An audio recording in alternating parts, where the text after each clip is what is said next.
जय श्री राम। आपका दिन शुभ हो, मंगलमय हो।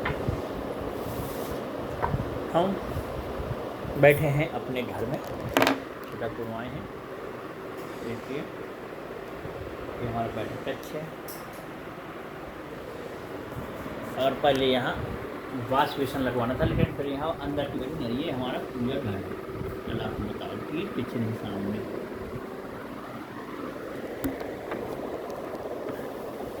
बात कर रहे हैं कि समय कैसा होता है, कैसी गति होती है। एक राजा था, बड़ा ही प्रतापी और शूरवीर और योग्य राजा था, और उसके राज्य में जो उसके मंत्री मिनिस्टर थे वो भी बड़े योग्य थे। तो वो डेली दरबार लगा करता था। जैसे यहाँ पे लोग आपस में सब लोग बैठते हैं, तो दो चार लोग बैठने वाले आ जाते हैं, आपस में बात चर्चा करते हैं गांव देश की, समाज की, ऐसा हो रहा है, ऐसा नहीं हो रहा। तो उसके राज्य में भी सब लोग अपना हाल चाल जानते थे। तो एक राजा के यहाँ ये जो संत महात्मा बाबा फकीर होते हैं वो आए, तो लोग बोले कि ये बहुत अच्छा। उन लोगों ने बताया राजा से कि एक ऐसा बाबा आया है, वो बहुत अच्छी बात बताता है, ऐसा ऐसा करता है। तो उन्होंने कहा चलो दरबार में लाया जाए, पेश किया जाए। तो उस बाबा जी को दरबार में पेश किया जाए। तो बाबा जी ने राजा से जो बातचीत हुई, तो उन्होंने कहा,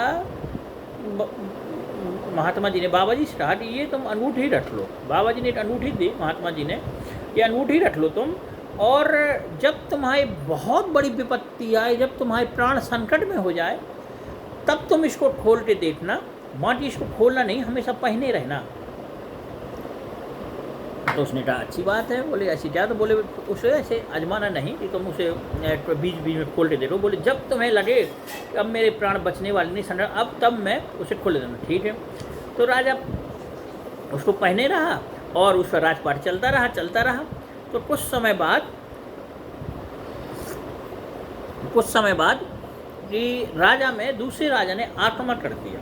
उसके राज्य में ये चलता था, आदमी दूसरे राज्य में वो करता था, उसमें यही था कि ये राज कर लिया जाए, वो राज कर लिया जाए, ये हमारा हो जाए। तो इतना भयंकर युद्ध हुआ कि राजा को हार का सामना करना पड़ा और उसे अपना राजपाट छोड़ के अपनी जान बचाने के लिए उसे वहाँ से भागना पड़ा।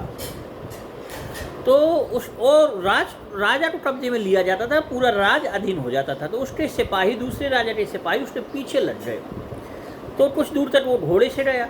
जब जंगल में पहुंचा तो उसने घोड़ा भी वहाँ छोड़ दिया, और वो राजा जो था, जो हारा हुआ था राजा, तो वो पैदल भटने लगा।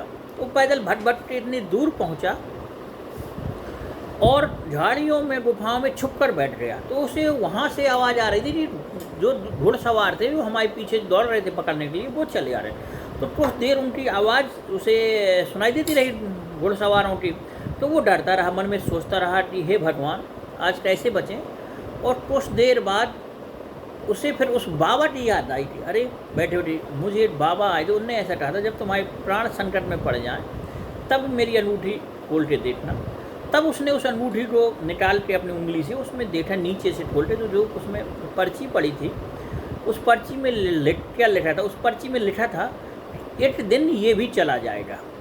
तो राजा को उस समझ में आया कि उसने लगा कि ये बाबा जी ने लिखा है कि ये दिन ये भी चला जाएगा। तो जो घुड़सवारों की आवाज़ आ रही थी, मेरे पास आ रहे हैं, मेरी जान मुश्किल पड़ी है, तो कुछ देर में वो घुड़सवार की आवाज़ शांत हो गई। वो ढूंढते ढूंढते दूसरी जगह चले गए, और वो उसने अपनी सांसें ली, शांति कुछ समय बिताया, और उसे एहसास हुआ कि जो बाबा जी ने लिखा है कि ये मेरी जान प्राण संकट में पड़े, ये कुछ दिन में शांत से लगा कि हाँ ये चला गया। और धीरे धीरे, तो जैसे उस समय उसका राजपाट चल रहा था, वो भी चलायमान हो गया। अब उसके प्राण संकट में पड़ गए, वो भी चला गया। तो फिर उसके प्राण बचे केवल। तो वो धीरे धीरे जो उसके मित्र साथी थे, दूसरे राज्य के मित्र साथी थे, उनसे सहायता ली। धीरे धीरे कुछ समय उपरांत सब लोगों ने सहायता दी। तो जो वो राजपाट हार गया था, फिर उस राजा ने अपने उस राजपाट पर दोबारा आक्रमण किया। उस सिंहासन को, अपनी गद्दी को, देखो पानी आया था, अपनी गद्दी को उसने हासिल किया। हासिल करने के बाद फिर उस फकीर को, उस बाबा को, उस महात्मा को ढूंढा गया कि बुला के लाओ। तो बोले मैं अगर राजा तुम्हें समझाता तो तुम मेरी बात नहीं मानते। तो जो आप इस गद्दी में बैठे हो, जो राजपाट कर रहे हो, ये सब चलायमान है। तो जब तक जिस चीज़ का दायित्व मिले उसे बखूबी अच्छी तरह निभाएं, किसी का गलत न करें, अपने अधिकारों का दुरुपयोग न करें, और जो अधिकार मिले, जो अपनी प्रजा हो, जनता हो, या जो जिस चीज़ के तुम अधिकारी हो, जहाँ भी रहें, जिस चीज़ पे तुम उसके प्रशासन कर रहे हो, उनको सबको समभाव से देखें और उनके भी हितों का ध्यान दें। केवल अपना अपना ही न चलाएं। ये सब कुछ चलायमान है, एक दिन ये सब कुछ चला जाता है, दुख आता है, सुख आता है, सब कुछ चलायमान है। इस जीवन में, प्रकृति में भगवान ने ऐसा बनाया है, कोई भी चीज़ यहाँ स्थायी नहीं है। इसलिए खुश रहें और खुश रखें, और आप शांत रहें, दूसरों शांत रखें। जो हो जाए, जो उचित हो वो कार्य करते रहें। कुछ ज़्यादा कड़ाई या ज़्यादा अनुशासन या ज़्यादा किसी पर प्रेशर देना, या ऐसा थोड़ा थोड़ा सा छूट देते रहें और लोगों को समझते रहें। गलतियाँ माफ़ करते हैं, स्वयं गलती को सुधारें और दूसरों की गलती है सुधारने का मौका दें। जय गुरुदेव, जय महर्षि।